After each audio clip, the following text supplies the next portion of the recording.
Buddhi should be deciding. Buddhi is the place of confidence in one's decisions. And if that confidence is not there, again because it's the nature of the mind to waver. And so there is unconscious mind. There are certain, what is that called, responses to trauma. Certain responses to trauma are there, because of which the mind vacillates even more, because one did not develop self-confidence as a child, and so the mind vacillates even more, and one is always looking for a crutch to ratify one's decisions. Because see, this is what Karma Yoga is. See, in the beginning we looked for solutions everywhere. We look for a crutch here, there.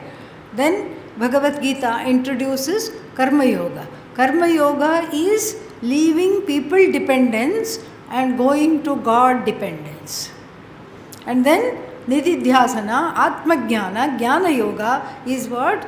Moving from God dependence to I dependence, self dependence. This is how the trajectory is.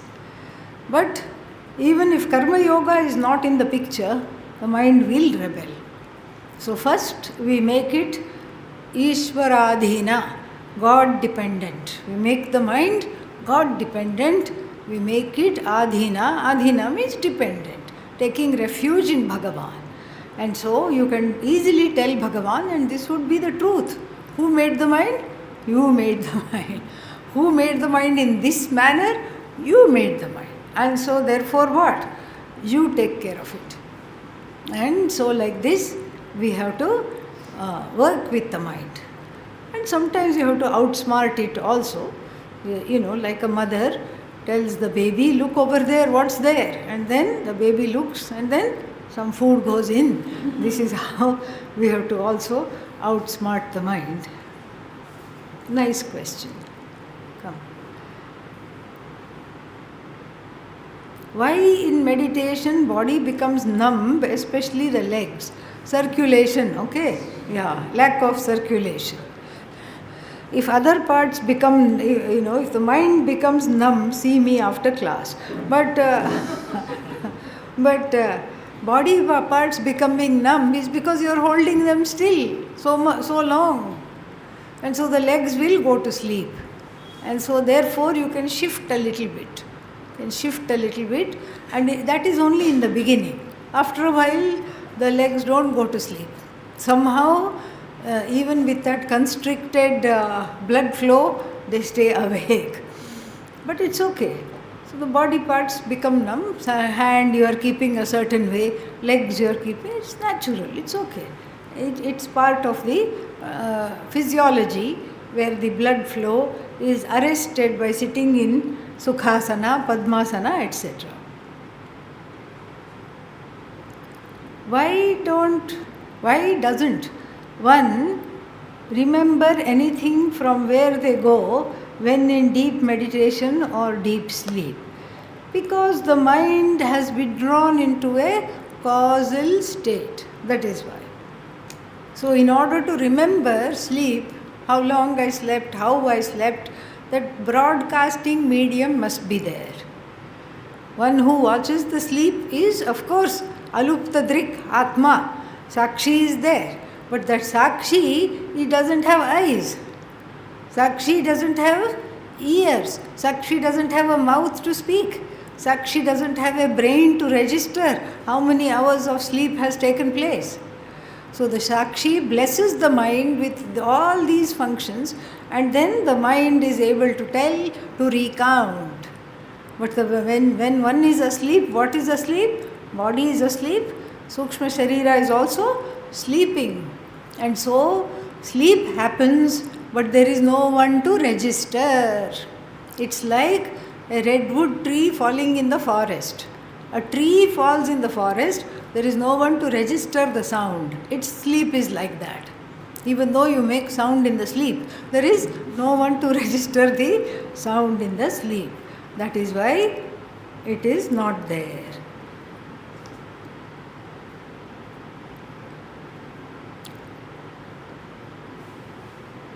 Is it because the mind does not exist? No. Mind does exist because you are asking this question. Okay? So if you are asking this question, definitely there is the existence of the mind. If mind is not there, what is there? Mind is there. Mind is there. That's how we can ask. Sankalpa, vikalpa, questions come, options come. Mind is there. Mind is active, mind is there.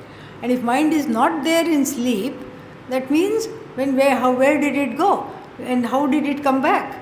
Then we will be very close to Kshanika Vijnanavadis, because everything is a new spark, new mind. But that doesn't work, because every time you don't have a new mind. You have pratyabhijna. What is pratyabhijna? Recollection. You know what happened. You know what happened 10 minutes ago. You know what happened yesterday. You are the witness of the past. And so you recall the past. And because you recall the past, then you know that the mind is there. And it's a continuous flow. And that mind is appropriately given to this body. Human body means human mind will be there. Frog body means frog mind will be there. That interchange won't happen. Yeah. Otherwise, very uncomfortable situations. Human body, but frog antahkarana. Yes. Yeah. Any mosquito, tongue goes and then from the side eye, see, tongue goes and swaha, swallows. Even before saying Brahmarpanam Brahmahavi. Okay. And then suddenly feel like jumping. Then teacher frog sitting here jumps way over there to the back of the room. Yeah. So always appropriate sthula sharira, appropriate sukshma shariram. So sukshma sharira is there, sthula sharira is there, and then sukshma sharira, the accoutrements of the sukshma sharira, minded, bossed over by the mind, they go into a state of repose. They go into a causal state, meaning they are not doing their functions. And so therefore there is nobody to record the sleep. That's all. It's not that the mind goes away. Agami karma. Please help me understand. Where does this karma go? Agami karma is, right now what you have done is agami karma. You asked a question, that was an action, yes? So it is agami karma. Agami means yet to come. In this, see, there are three forms of karmas. The best way to understand it is through, what is that called? The sanchita karma, endless karma sitting in one's account. Sanchita, collected, even if you have had one human life, there will be endless karmas. All of them waiting to fructify. Dog janma, goat janma, and what else? Human janma, deva janma, everything waiting to fructify. Bacteria janma. That is why Arjuna is scared. Because he says, what will happen to such a person? Nasham ashankya aha. Anticipating the destruction. What is the destruction? Adho yonihi. Going to some other yoni where this knowledge cannot be picked up. That is his fear. And so, therefore, this is sanchita karma. All kinds of karmas are already there. And then you come to life with two suitcases. One suitcase is full at birth. And as you grow, as you live, it becomes empty. When it becomes fully empty, bye-bye world, finished. What is that suitcase called? Prarabdha. It has a combination lock, but you don't know the code. Who knows the code? Ishvara, in the form of Chitragupta. He knows the code. The one who keeps account. That's why even now every accountant is called Gupta. You know? Yes. Really. And so, accounts. The first accountant was Chitragupta, keeping secret. That's why Gupta means secret, hidden. Accounts have to be hidden. Nobody should know the business. Here, Chitragupta went to an extreme because the accounts, please come. The accounts were hidden even from the people themselves. I don't know what account I have. That is it. Please come. I'll call you. Please sit. So, sit in front because you'll come and offer, no? Yeah, sit here.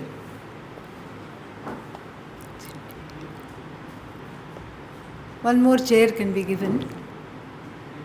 Sit. No problem, it's okay. You came, that's enough. She will sing for us in a little while.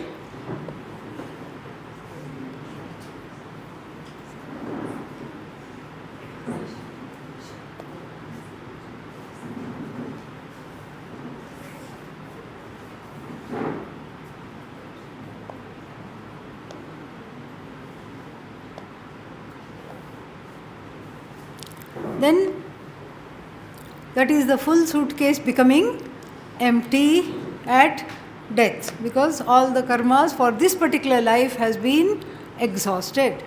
Secret suitcase, secret code which you will never know. And then if you peek into the suitcase, there are 2 compartments. Shirts and pants? No. What? Papa? Punya. Not little bit like this. Maybe this could be Papa, this could be Punya. Why have you put this in Papa category? No. There is no negotiation. Papa means Papa. Punya means Punya. That's how it is. And you come with the empty suitcase. That's also locked. That also has combination lock. Each time you do a karma in this life, that karma goes into the suitcase. That also has 2 compartments. For what? Papa and Punya. That is called Agami karma. At the end of the life, Prarabdha suitcase is empty, Agami suitcase is full, totally full. And so, and where does the Agami karma go? Flies straight to Sanchita.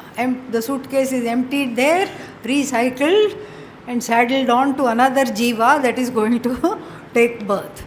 That is what happens to Agami karma. Then, what is the 3-year course for? I am hoping this is not from a 3-year course to then we are in trouble. Okay? So, what is the 3-year course for? What we do in the 3-month course is a little appetizer. The 3-year course is a full meal of that same appetizer. So in the 3-month course we have 1 Upanishad, 1 chapter of Gita, and little bit of chanting, little bit of meditation, and same thing. We'll have in the 3-year course, we'll have all 10 Upanishads, actually 11, 12, if we count Amrita Bindu, which we studied earlier, and also Kaivalya, which we studied earlier. So the 3-year course will have 12 Upanishad and 19 chapters of Bhagavad Gita. 19? Yeah. 18 chapters of Bhagavad Gita, and then some other what are called Prakarana Granthas. So we did Panchadashi chapter 1, now we will be doing in the summer Panchadashi chapter 2, and like this, a few chapters of Panchadashi. What else is important? Sorry? Brahma Sutra last May. But I am talking of Prakarana Granthas. So Prakarana Granthas, some things are important, like Advaita Makaranda, Viveka Chudamani we did. Advaita Makaranda, Tattva Bodha also we have done, and Advaita Makaranda, Drigdrishya Viveka, certain Manana Granthas, Atma Bodha we did, Aparokshanubhuti, like this, certain things are important and we can do that. Then Sanskrit for the 3-year course is on steroids because we study Paninian grammar, which has, there are many sutras, but we'll study a few from some of the main chapters, few from how the vibhaktis, the karakas are formed, how the vibhaktis are formed, tinganta, subanta, verbal declensions, nominal declensions, and then we will study how the words come together, sandhis, and they are 3 in number. How when visarga is involved, visarga is those 2 dots, and then which changes the pronunciation of what comes afterwards. So how do they come together? What do they turn into? All that. And then what is that? The swara sandhi, vowel sandhi, and then vyanjana sandhi. Vyanjana means consonants. And how do consonants come together? Because Sanskrit is a very economic language, and so even to say ma and then na after that, because they belong to 2 different groups. The na belongs to which group? Dental group. Ma belongs to which group? Labial group. And so there is a little time there involved, and it is inconvenient. So then how to make it all into a certain way in which it is easy to pronounce?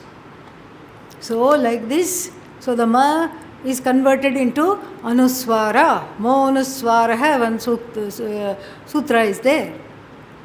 And then the anuswara is further converted into parasavarna. So when there is a similar sounding thing that follows, nasal that follows, it is converted into that nasal. Anuswarasya yayi parasavarnaha. And so like this, we have these sandhis. Then we have lot of krit pratyayas, all the various pratyayas that make up the whole language is pratyayas and upasargas. That is what really makes brings out the contours of this very beautiful language.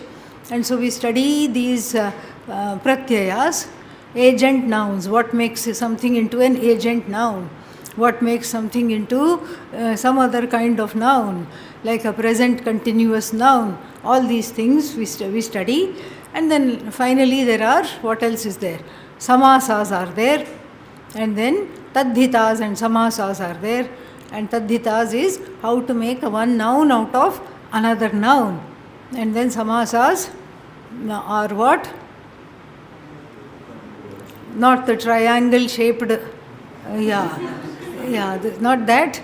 This is how sandhis are how different words come together, and samasas are how the words come together in the form of phrases, in the form of what kind of meaning they give. Sometimes when the word come together, 2 words come together, it is first word pradhana. The first word has more importance. In some certain samasas, second word has more importance. In dvandva, both words have equal importance. That's why Lord Krishna says, I am dvandva in all the samasas. That is why he says that. In the 10th chapter, he will say that. So, samasas are there. So, tadhitas, how to make abstract nouns, how to make nouns from nouns, all these things are there. And then, finally, samasas, all these things are there. And that is what the 3-year course people will look forward to studying. And so the 3-year course is not just about the study. The 3-year course is also about remaining in the Gurukula for a length of time, in close proximity to the lifestyle that is conducive to gaining this knowledge. After 3 months, one goes home, and what does it become? Business like usual. One forgets very easily. And we are seeing that, Yoga chalita manasaha, even till the last minute, even at the end of life, one is not able to come back. One as though gets derailed. And so therefore, it is hoped that 3.5 years of leading a certain life A certain lifestyle has more power to, more staying power it gives the person. It gives the person staying power, and even after being let loose from the ashram, one doesn't go very far. The apple doesn't fall far from the tree. One keeps coming back to this lifestyle, and one is happily in this lifestyle. That is the idea. Then what else? Why does the body require more sleep at some days and lesser sleep on other days, in relation to everything resolving in avihi, in sleep? Yeah. So everything resolves in avi, all right, but sleep is not just avi, it's also the body, the mind, so many things. Sleep is being endlessly studied. Now we have a new brand of doctors called sleep doctors. They were never there earlier. It's a new, relatively new thing. And so sleep is something which still they don't understand. Sometimes you may sleep for a long time, but you don't have rest. It is a restless sleep. You think you have slept for 8 hours, but you wake up feeling very groggy and having brain fog. And so like this, one doesn't know. But just honor it. If you need more sleep, sleep.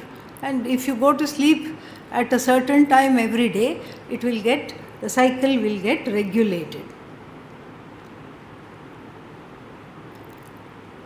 If we end the cycle of rebirth upon getting moksha, attaining moksha, and the global population keeps growing while also driving other species to extinction, does that mean that humanity is going from bad to worse? If that makes sense, how can the birthplace of Vedanta be the most populous country in the world? Well, you have answered your own question. We don't worry about being the most populous country, because each time a human baby is born, we rejoice that there is one more adhikari sharira. Yes, to study Vedanta. Because dog baby, cat baby, they are cute, no doubt, but they cannot study Vedanta. They are not able to study Vedanta. And so therefore, this is important. This is very, very important to have a human life. So things go into extinction because jatasya hi dhruvo mrityuhu. Not only individually, but collectively, dinosaur-wise. Are you sad that the dinosaurs are not here right now? Can you imagine? Yeah, this classroom won't be there. It would be just trampled. They were huge. They were 10 feet, 20 feet high, some of them. And so, like this, certain things go into extinction. That is Lord's niyati, Bhagavad niyati. Bhagavan niyati it is. And what is this niyati? Order. It's all there. When will certain things go into extinction? That's why human beings and dinosaurs cannot coexist.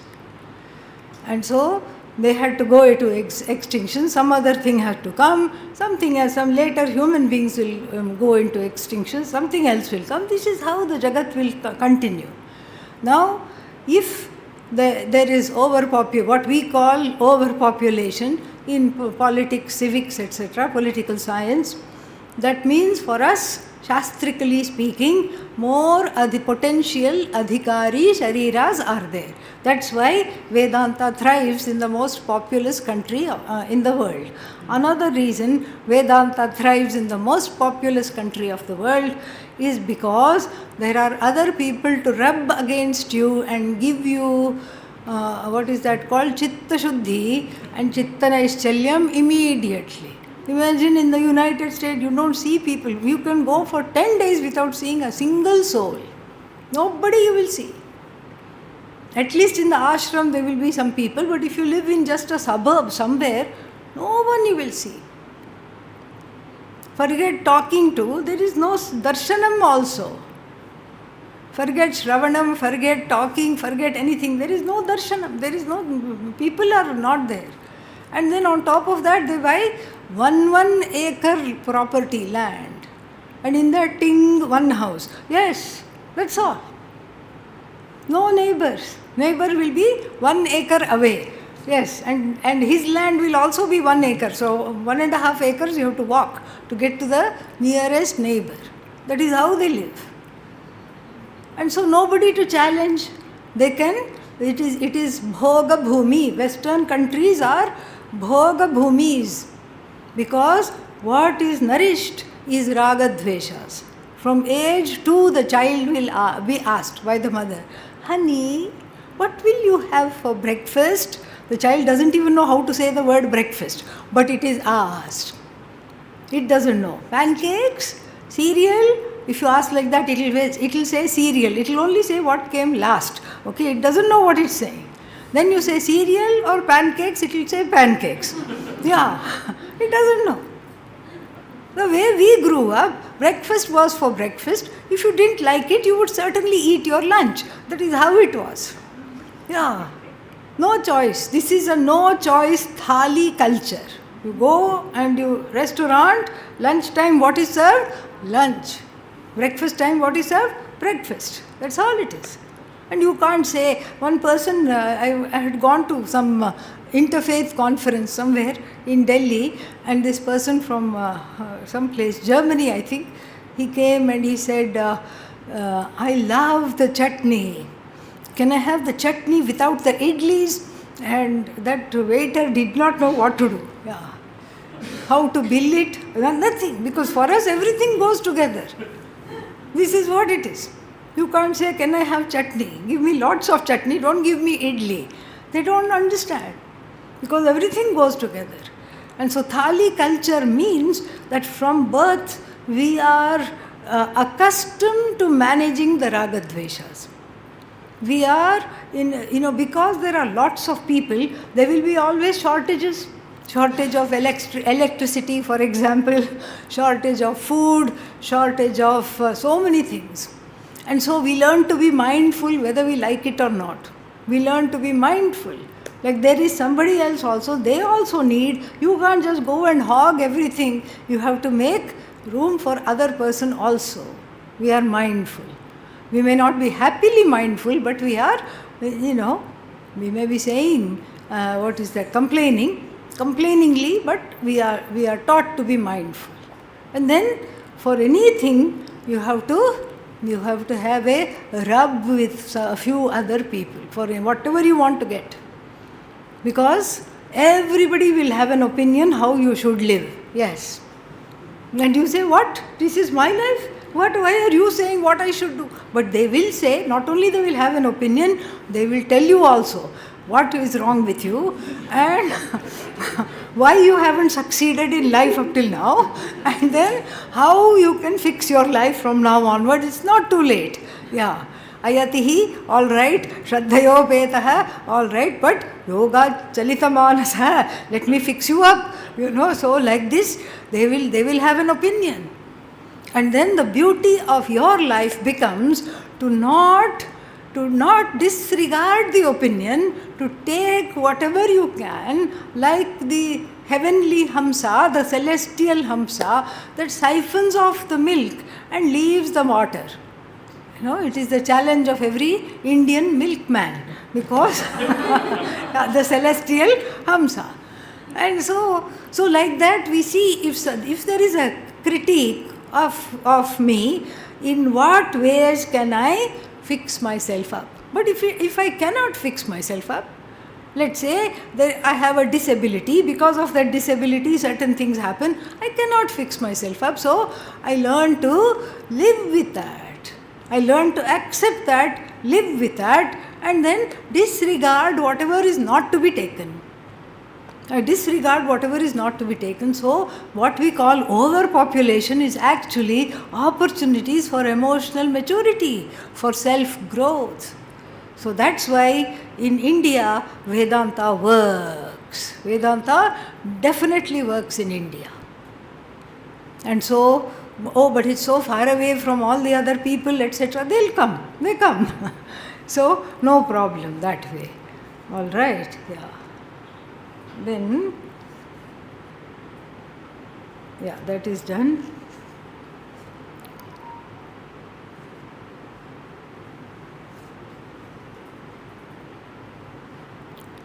is there an out of body experience or astral projection? Sure, there is, but please don't demonstrate it right now. Okay? Yeah. Yes, anything is possible. We have heard that people know, even Adi Shankara knew this. Parakaya Pravesha. He left his body while alive and entered into another body. And so, if that is possible, then astral projection, all these things are possible. But all this is what kind of vidya? Unanimous. Apara Vidya. I am proud of you. Apara Vidya. What do we want? Exactly. So, therefore, let this be there. Let this be one more body of knowledge. And if you are curious about it, you can read about it, but let it go. That's all it is. Now we'll have some music. Come. You can sit here if you want. You want to sit here? Idhe mic irukku. Idhe mic. Kodutidala.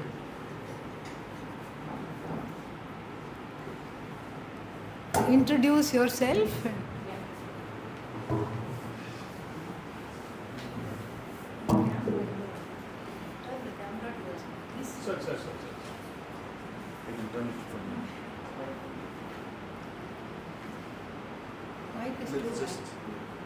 I have 2 minutes. Wait. Can lower it. Yeah.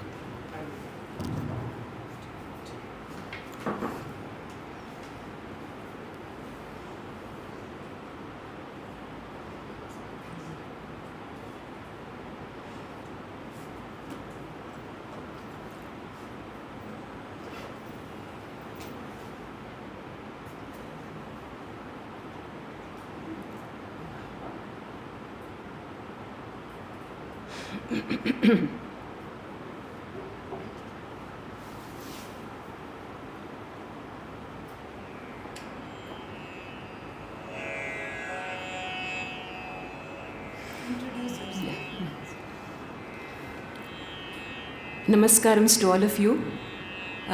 My name is Nandita Ravi, and our spiritual guru is Swami Paramarthananda. And I'm a Carnatic vocalist, and I'm a performing artist, and my mother is my guru. So with this background, I would like to present a composition of Puja Swami Dayananda Saraswati in Ragam Ranjani, set to Adi Talam, Dakshinamurte. Since it happens to be Thursday, I thought I'll present this composition.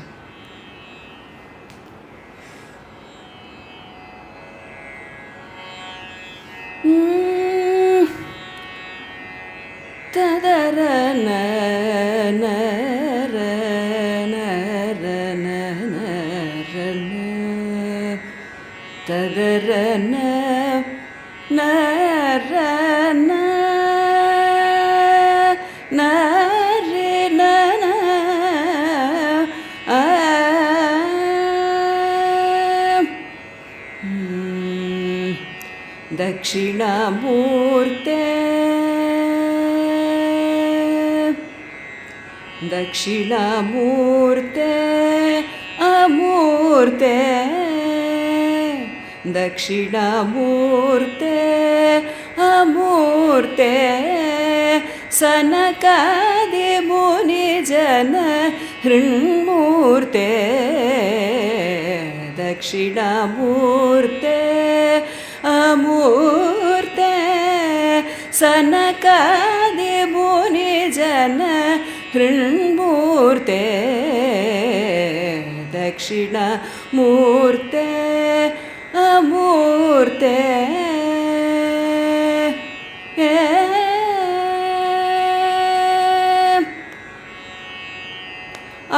Agamasara Paripurna Atma Jignasu Manogata Murte, Agamasara Paripurna Atma Jignasu Manogata Murte, Dakshinamurte, Amurte, Sanakadi मुनिजन हृन्मूर्ते दक्षिणमूर्ते प्रसीद हृदेश अदेहि ब्रह्म प्रसीद हृदेश अदेहि ब्रह्म त्यक्त सर्वं युक्तात्मानं प्रसीद हृदेश अदेहि ब्रह्म त्यक्त सर्वं युक्तात्मानं त्वच्चरणागतं मां त्वच्चरणागतं मां त्वच्चरणागतं मां दक्षिणमूर्ते अमूर्ते सनकादि मुनिजन हृन्मूर्ते दक्षिणमूर्ते अमूर्ते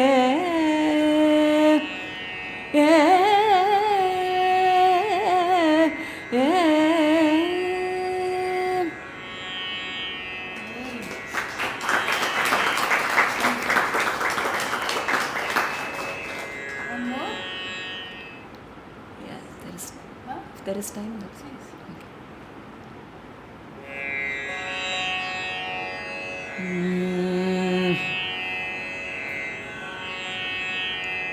भज रे गोपालं मानस भज रे गोपालं मानस भज रे गोपालं मानस रे भज रे गोपालं मानस भज रे गोपालं मानस रे भज रे गोपालं मानस भज रे गोपालं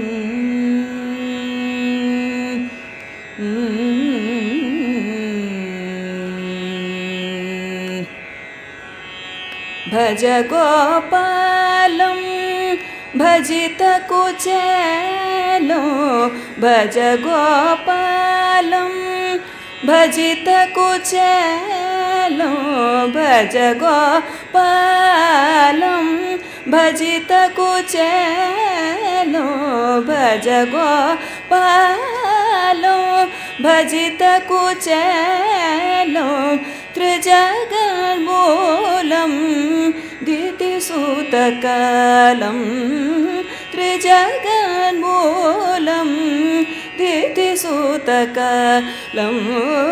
त्रिजगन्मूलं दितिसूतकालं भज रे गोपालम् आगमसारं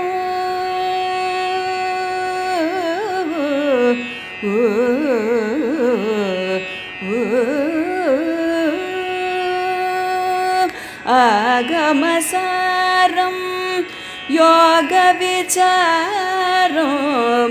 आगमसारं योगविचारं आगमसारं योगविचारं भोगशरीरं भुवनाधारं भोगशरीरं भुवनाधारं भज रे गोपालं मानस भज रे गोपालं मानस रे भज रे गोपालं मानस भज रे गोपालं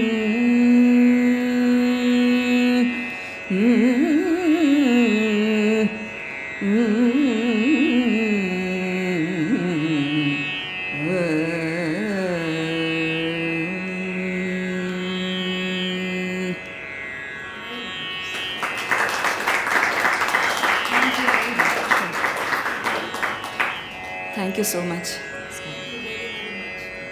Wonderful voice training. Absolutely nice.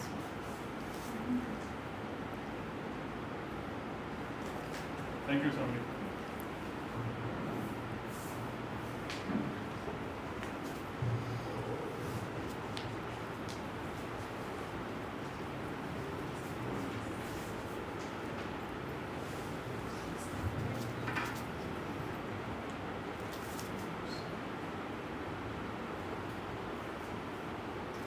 Keep singing.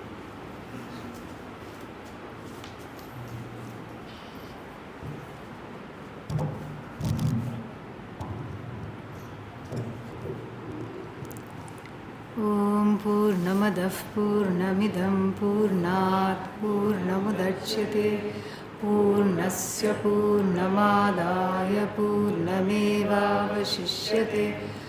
ॐ शान्तिः शान्तिः शान्तिः हरिः ॐ श्रीगुरुभ्यो नमः हरिः ॐ